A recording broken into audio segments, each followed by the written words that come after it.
Well, hello and welcome to the Radical World podcast. I'm Jose Leal, and today we are talking with. Um, oh, you know what, Jeff? I almost forgot your last name. It's Roberts. Roberts. Yes. Jeff Roberts. It happens that when Carlos changes the graphic, your label disappears and just escaped from me. Welcome, Jeff. Thanks for having me, Jose. It's awesome to be here. We have a lot to talk about because it's been 8 years.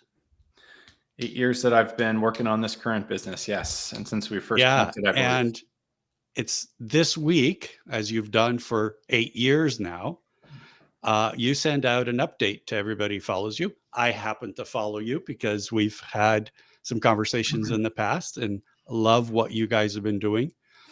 So let's start with why did you do what you've done and what have you done? Sure. So I would say I'm a somewhat accidental entrepreneur that also happens to be a bit of an idealist. And I started my career rather accidentally working in technology startups. Sort of found myself working just by sheer chance at a company that did very well and scaled very quickly. And in the process of building that business, saw kind of a tech company that's rapidly scaling and all the problems and things that go along with a fast growing technology organization. And the co-founder of that business, he's now my co-founder at Outseta. His name is Dimitri. He introduced me to a book called Reinventing Organizations, which I know you know well, which introduces a lot of these concepts around self-management and operating a flatter organization and generally just approaching business quite differently. And as we started looking to do something different and build a new business, we kind of said, hey, if we were to start a technology company with a completely clean slate, what would we do differently this time around? And there's a lot of different motivations, but one that we kept coming back to was it was just more fun operating a 20-person business than it was operating a 200-person business. So we said, with that in mind, knowing we kind of want to stay small, how can a small team still build a bigger, more successful company? How do we recruit and hire people and motivate people in that sort of circumstance? And everything about how we operate Outseta today kind of fell out of that. There are some sort of very specific things that we're known for, which I'll introduce quickly, and then we can dig into those to whatever extent you want. But the part that people keep coming back to is we have what we call this choose your own adventure compensation model. And the idea here is kind of threefold. Everybody at Outseta is paid the same salary. It is a pay rate based on $210,000 per year if you work full time. Everybody can elect to work anywhere from 1 to 5 days per week. So say, for example, you just want to work 1 day a week based on a pay rate of $210,000 per year, you make $42,000 a year. If you work 2 days a week, you make $84,000 a year, all the way up to that $210,000 rate. And then the third bit was everybody on the team also earns equity on the same terms as our founders and everybody else. So everyone in the company is treated exactly the same way when it comes to their equity arrangement and their pay and all of that. And it's really a model designed to help us attract really talented people that are invested in the success of the business and act like owners because they are in a material way. But it's also a way to stay passionate about what you're doing. Absolutely. Absolutely. I'm here 8 years later, still doing the same thing. So it's worked pretty well. And we've, one of my personal points of pride is we've never had someone join the team and leave yet. So that's pretty cool. And has it felt like that, what you guys wanted it to be? Like the feeling, I mean, all the success of no churn and so on and so forth, but Yeah. does it still feel like you're working with a bunch of guys who, and I'm assuming it's all guys, I don't know, that are that are really in this, and it feels like a startup vibe, and everybody's really passionate about what they're doing? It does. It's a small team. Like, we really want to hire only as sort of like a last resort. We want to keep this thing small. We're 6 people today on the official team. We've kind of used this 20-person threshold as it's an artificial constraint. We never really want to grow beyond that. But as the business keeps growing, we'll add headcount. But yeah, it feels awesome. There's no management. We don't waste time on managerial oversight or things like that. It's basically just a group of really talented people. We all kind of have complementary skills. We all contribute to the business where we're most interested and able based on our unique skill sets. And the common complaint about this model is, isn't it just a free for all if no one sort of provides Right. direction or whatnot? But I think the key thing is everybody in the business has all of the information about the business. There's 100% transparency. And everybody's an owner in a material way. So everybody is motivated to do what is in the best interest of the company. We certainly discuss what those things are, as any team would. But it just creates incredible alignment operating this way. But it's not just transparency within the team. Like, you allow the rest of the world to know what's going on. We do. I would say we're like a 90% open book to the rest of the world. If you go to outsider.com/blog, you can read our 8-year company update, and we share everything from how equity's been allocated to our actual expenses to growth rates. We're pretty open with the world too. And that kind of keeps everybody honest, right? Because you're not saying one thing to the world and another thing to you, to the team, and another thing to the management, and another thing to your co-founder. Like, it's just, it is what it is. Here it is. Yep. All the information for everybody, for better or worse. I think there could be scenarios in other business environments where maybe you're sharing more than you should in some way. But in our particular case, we sell to other founders of technology companies largely. And something we've found is they just really appreciate the candor because they've got to make all the same sorts of decisions that we do. And this has become such a meaningful part of our brand. It's actually why a lot of people sign up for our product in the first place. They say, hey, the ethos of your company is really cool. I found you through podcasts like this and became interested in what you're doing. And oh, by the way, I have a use case for your software too. So that's been cool to see. That's awesome.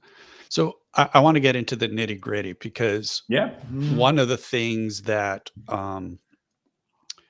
reinventing organizations does is sort of lays out some high level principles. Right. But how those principles get enacted, and they've got some use cases, right? So there's some cases with that.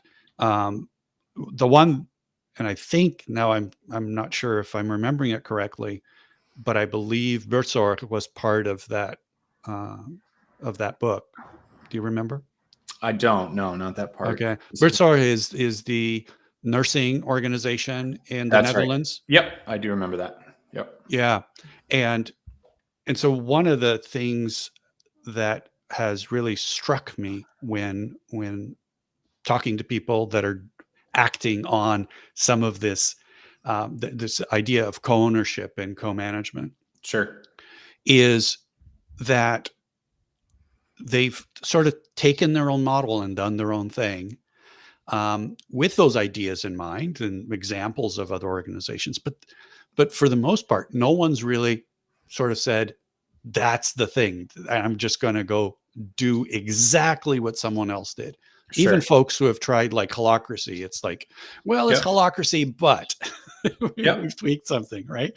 And so it really sort of points to me that what we need is kind of a broader framework, but not really an actual template that everybody has to follow, because it has to emerge from the right people in the right way. And it just is what it is. It's not, It's not something that you can predefine. It has to emerge from the people. Does that feel right to you? Completely agreed. Probably the number one thread of conversation that I have with other startup founders. I was on a call, I told you immediately prior to this, with another startup founder who was intrigued by some of these ideas. The reason that we share all this stuff is we want other people to think about these topics and adopt the bits and pieces that resonate with them.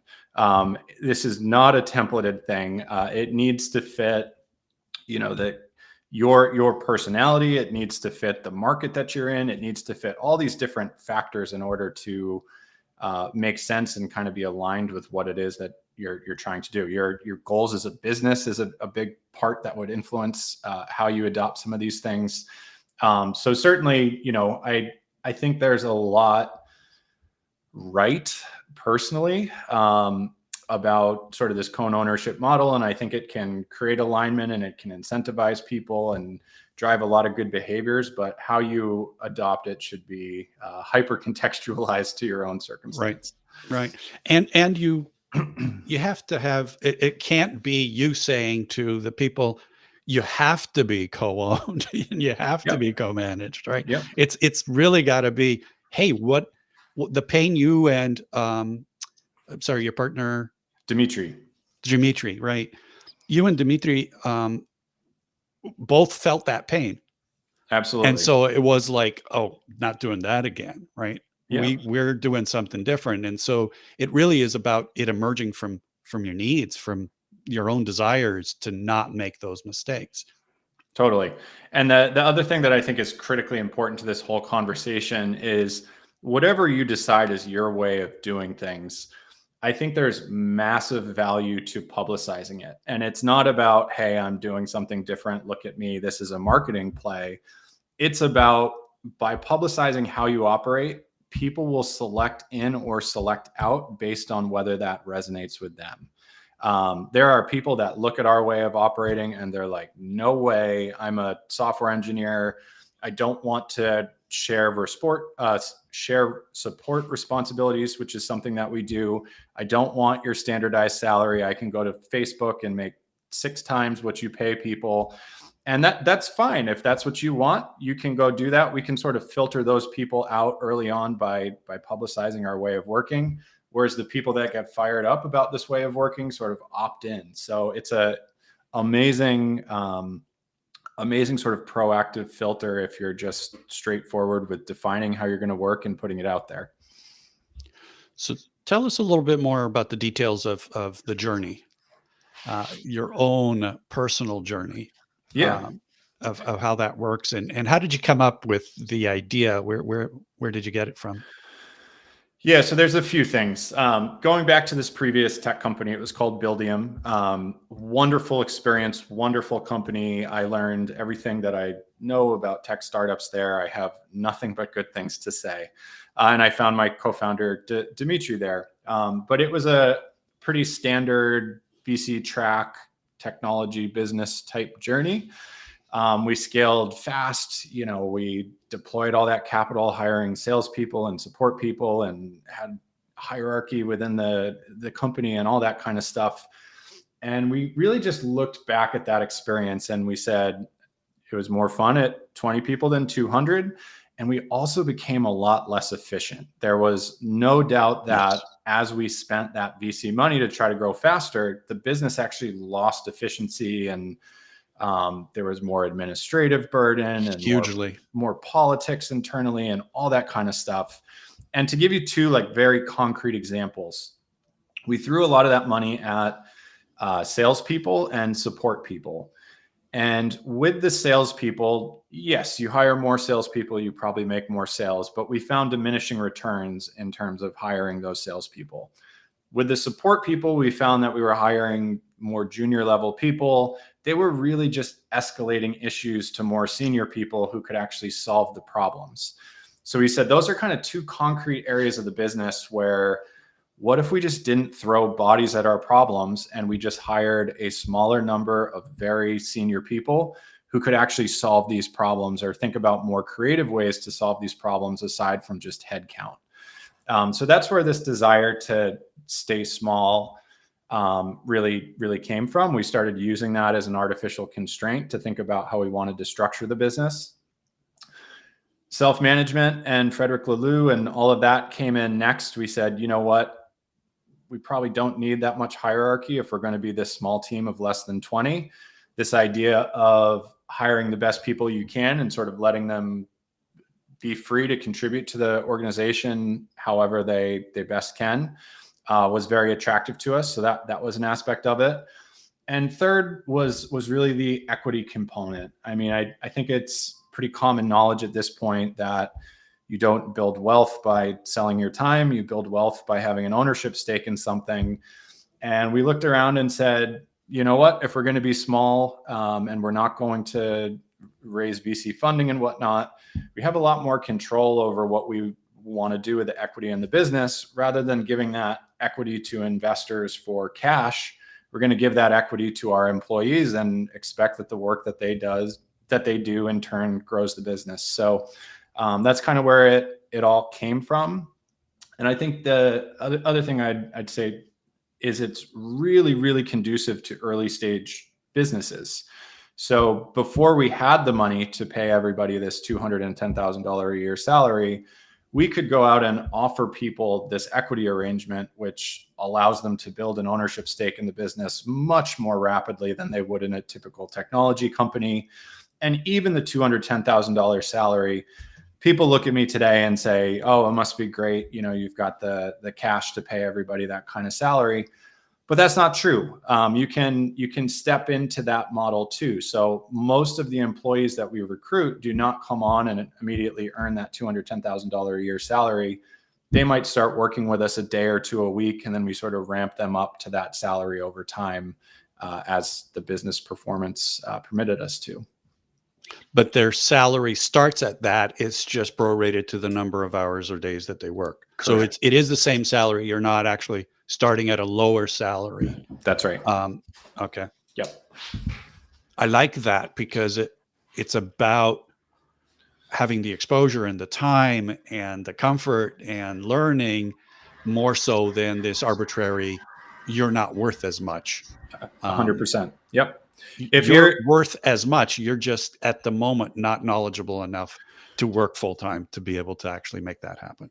That's right. And it provides a very clear path for everyone on the team. Like tactically, what this looks like is every quarter we sit down with everybody on the team. We look at how much we've grown revenue and we say, okay, whose pay are we going to increase? Who wants a pay increase? You know, what's the need in the business? If our biggest need is in development, we'll probably increase the pay of a developer as opposed to somebody else.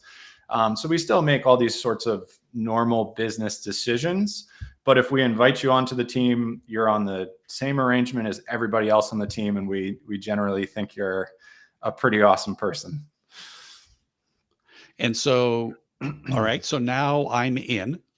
I'm working a day a week, let's say. Sure. And now I'm seeing everybody else have different flexibility. Yep. Being a part of everything. I'm starting to sense all of that. So in essence, you're modeling to this new individual what this new system is all about. And that's really how you're onboarding them, is through that early stage, limited exposure modeling.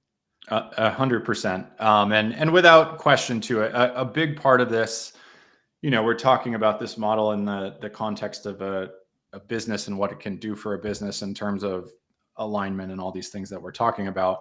But a big part of this comes from just Dimitri and my own sort of our feelings about work. We feel great. I love working on Outseta. I think Outseta is great. I'm fired up about being an entrepreneur. I'm fired up about this model, but we both have a pretty strong streak of life is about more than work. And one of the sort of key aspects in how we run our business is we want to have this very flexible model that allows people to do the things that they want to do with their life outside of work. And that is, if there's something we're completely uncompromising on, that's probably it. We have commitments to each other as a team, but we try to give each other as much space as we possibly can to enjoy life outside of work too. So I noticed that you're not on the top of the equity list. I'm not. If you look at our blog post, again, outsetter.com/blog, you can see exactly the percentage that everybody owns in the company. The three co-founders, I'm one of three, own the most, but that is only because we've been working on the business the longest. Right. Everybody earns equity at the same rate, but I'm a 20% owner today. My co-founder Dave owns about 30%, and on the low end, our newest employee owns about 2% at the moment. So am I to assume that Dave has worked more? That's the key? Dave has not worked more. Dave and I have worked the same number of hours on the business. I am making a higher salary than Dave is today. So this is an example of this model in action too. Dave is maybe 15 years older than I am. He's at a different point in his career and life financially. I'm 38. I had two twin boys a couple years ago, and I needed a little more salary, a little bit more cash. Dave said, we'll let you kind of take the next raise that comes around, and I will continue building my equity stake in the business because that's perfectly appropriate for where I'm at in my life too. So this model has given us a lot of flexibility and sort of structure around making those decisions. All of that is a long-winded way of saying Dave has worked more hours for equity in the business than I have. Right. And so but that's a fluid thing, and you guys kind of make that happen. Yep. Reminds me of a co-op here in the Bay Area called Arizmondi, which is a set of bakeries. I don't know if you're familiar with them. I'm not. And they not only do you have the flexibility of saying, hey, I want to go take some courses in college, and I want to, work only 3 days a week rather than my normal 5 days a week. Yep. But I can also then say, well, yeah, I'm getting a little older, and I only want to work, short shifts instead of full day shifts. And so, it sounds like, and they also do, they literally say, okay, I'm the accountant. But 2 days a week, I'm going to go knead some dough because that's so much fun. Yeah. And so being able to be flexible with the work that they do, flexible with how many hours they have. And what you're describing is that flexibility on the personal level of life circumstances and so forth is covered by the fact that you've got a structure that allows for people to be fluid. And I want a little bit more equity and not so much cash, and I want some more cash and not so much equity. That's possible. And that's what you guys are doing. And we've taken huge advantage of that. There are people that have come in and said, cash compensation is what I need. That's what's appropriate for my stage of life, and that's totally fine. And we try to honor that and accelerate those people's growth and pay as much as we can. We've had other instances where we've had people that have been later in their career that have had some financial independence on their own already, and they've come in and said, I just believe in what you're doing and I want as much equity as possible. And having the flexibility to sort of be malleable to people's individual circumstances is a huge benefit of this model in my book. I want to ask all kinds of questions about how you see an exit in this, but I don't want to go there because I want to have you back. I want to have you back in a couple of months or something and have a conversation about that, because I think that's an interesting question. I've toyed with that question many a time around some of the models that we've worked with. But I want to learn a little bit more about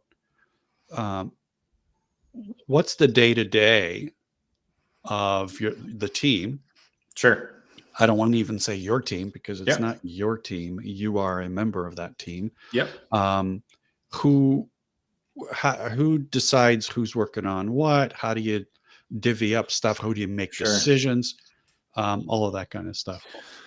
Yeah. So we have one team meeting per week. It is on late Monday mornings, which is to accommodate. We've got people on a bunch of different time zones as best we can. That is basically the one commitment we ask everyone to make. We try to get everybody there as often as we can. And that's our point, to just touch base, talk about whatever's going on in the business, share what we're working on personally, all that kind of stuff. And also just get some face time. We are a completely distributed team. So just being able to chat is a big part of that meeting as well.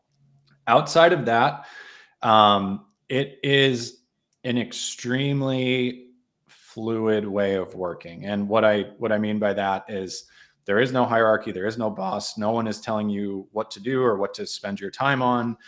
And even in terms of where you focus your time, we don't really have predefined roles, but people gravitate towards where they have skills. Like most of the marketing, I'm a marketer, so I do most of the marketing. The developers write code because they have those skills and I don't.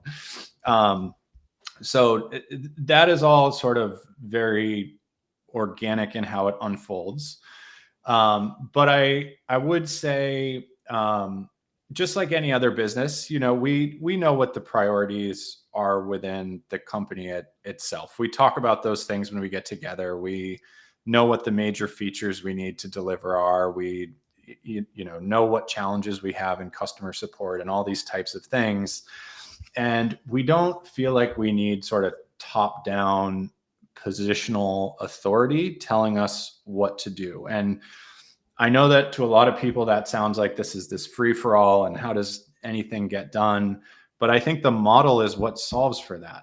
By giving everybody all of the information and by everybody being an owner in a material way, you drive enormous alignment right out of the gate. Everybody is motivated and self-interested in making this thing successful.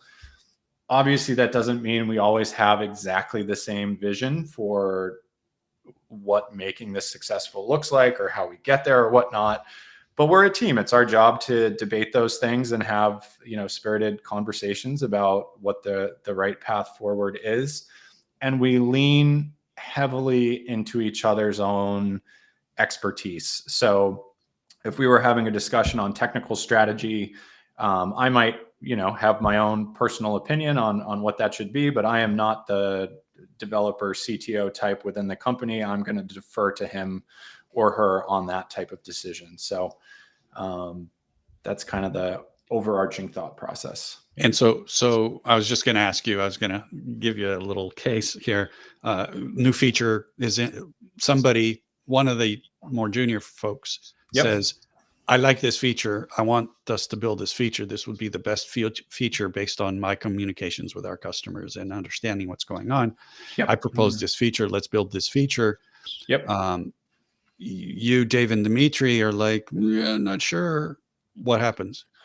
Yeah, I would say, first of all, we would be looking for evidence that is true. And I think one of the things that is, again, like baked into this model is back at Buildium or a more normal tech company, you might actually have to go through a process of going to look for if that was true. You might do user research. You might have to sit in on some sales calls. You might have to gather evidence that, hey, this is the feature we should be building. One of the aspects of the way that we operate is everybody does customer support. Everybody's constantly talking to customers. There is so much information sharing back and forth that it is usually blatantly obvious what we should be doing next. And our problem is not so much deciding on what to do next. It's, hey, we are this small, very tight-knit team with limited resources. So we know what the next priority is. It's how fast we can kind of move through executing on these next items. Whenever I have conversations with folks about that similar question, right? Because everybody says decisions. Who makes the decisions? Who makes the decisions? I often say there's no decision to be made. because everybody's in sync with what it is.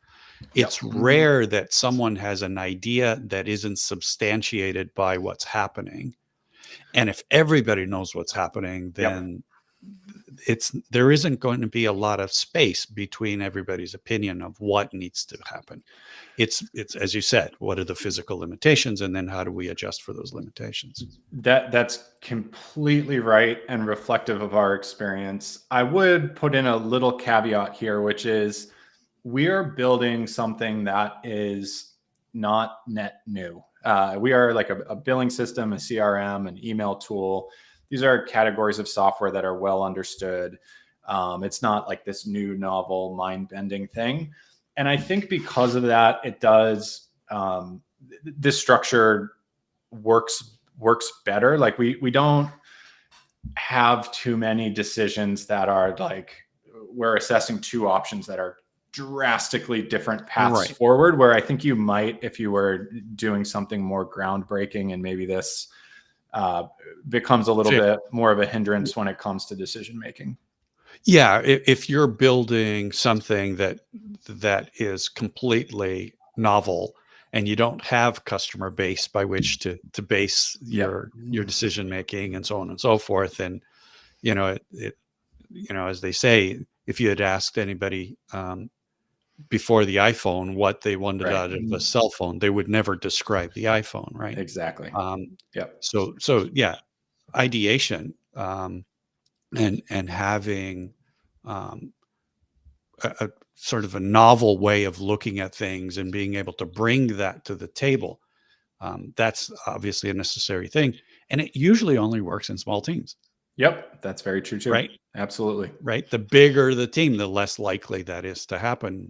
Why most large corporations are not able to produce new products that are successful in the market. You got it.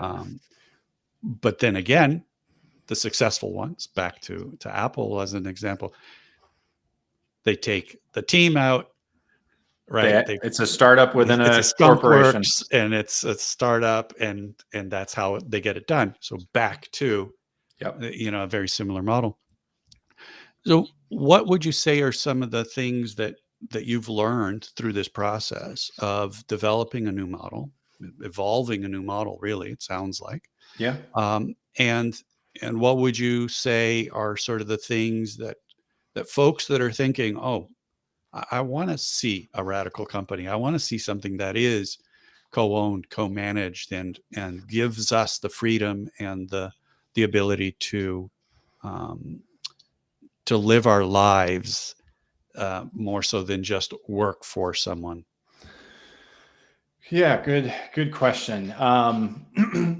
I think generally, especially being in the world of technology startups, there's so much talk about innovation in terms of what we're building, but so little talk of innovation in terms of how we're building it. And generally, I think that's a missed opportunity. I think that's something I've learned throughout SETA. Like, you can do things completely differently. And yes, they may present their own challenges, but they have their own benefits too. So if there's a song that I sing to other founders, it's just like, expand your mind in terms of how you can actually structure and operate and design the business, and make that fit your own personal interests and goals, and all those sorts of things. I'm a big believer. I know it's kind of a little woo woo maybe, but like, the things that make you individually you are your superpower as a person, and also can manifest themselves in your business and be your superpower as a business. I know in the minds of a lot of people, our customers, people that work with us, the actual product of Outseta, frankly, is not this terribly sexy thing. It's payments and CRM and email and whatnot, but they look at Outseta as this sort of magical being because we've chosen to operate this way, and it resonates with them. And I just think it's such a missed opportunity for everybody to sort of fall in line and operate their companies and businesses the same way. I think that's the big thing I would communicate. My guess is that, thank you for that. And my guess is that Um, we only do that. You and Dimitri only did that in your previous company because that was the model that everybody followed. Like you didn't come up with your own way of doing the thing that you didn't wound up not liking. You just followed somebody else's model. 100%. And that model has not changed a lot in a while, I would say. So yeah, I Yeah, think it's about knowledge, right? Yep. It's about people knowing that there is a different way to do it. There are different ways, as you said, to open up your mind a bit. There are different ways of running an organization. There are different ways of structuring an organization. Yep. There are different ways of coming together and collaborating with your colleagues. There are ways of working together that are not top down, hierarchical. Everybody has to tell you what to do, and you're just an employee. Sure. And even in small organizations, all too often, the founders run things in a very harsh way, and as exhibited by the sharing of equity and so on and so forth. Right? It's you're just a cog in the wheel for someone else. Yep. And what you guys are talking about, I think what we are all talking about is how do we create organizations where people don't feel like they're cogs because they are not cogs. Yep. And as such are integrally connected to us and working on the stuff that we're doing from a place of personal desire rather than manipulation. So let me completely correct. That is the end goal that we're going towards, but I will play devil's advocate for a minute.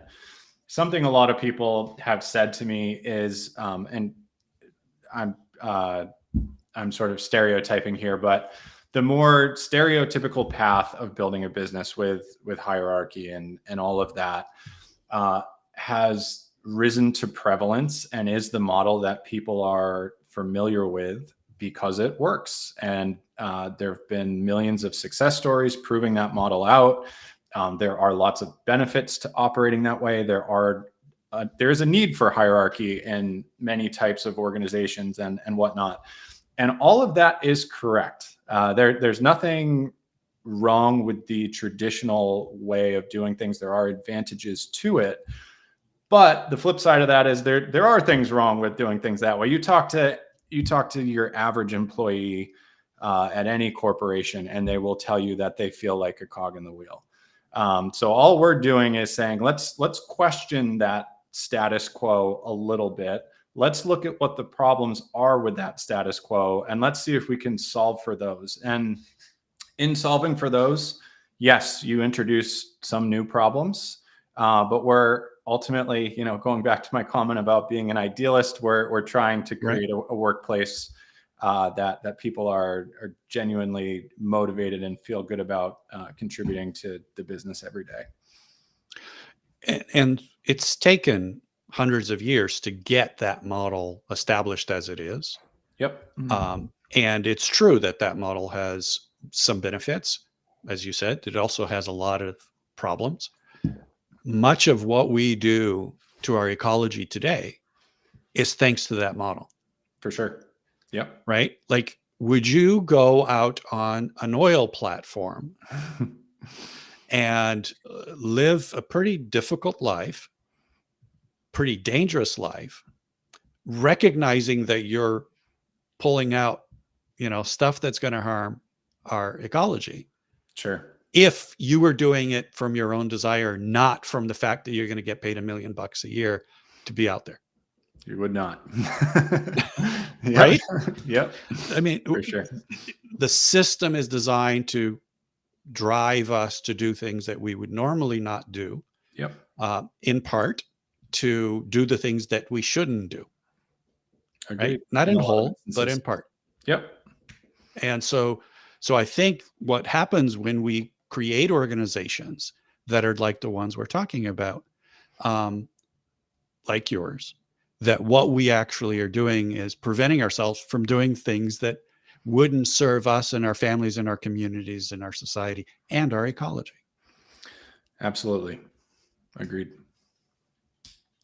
It's been an awesome conversation. It's right on time. We're going to run late if I don't shut up now. Geoff, I really appreciate you coming on. As I said, love to schedule you for a couple of months out. Let's do it. And have a follow-on conversation around what happens now moving forward for you guys, and what would an exit look like, and so forth. I think that would be a very interesting conversation to have, and see if we can also pick up on some new ideas from you and your team as to what you guys are doing. Appreciate you joining us today. Of course, I will be back, and it's a topic we've thought a lot about with the equity sharing component. The way that we have it, it's a question we get from all of our prospective team members. What is the end goal here? How does this equity become meaningful to me? So let's do that next time. Yeah, absolutely. Thank you, folks. We're changing up things. We're not going to go every week for the next while. We're going to go every other week. So take a look at radicalworld.live/upcoming/p/upcoming for the future guests. And we'll have a list of guests for the next few weeks as we sign those folks on. So again, Geoff, thank you very much. And thank you for joining us, and we'll see you next time. Take care.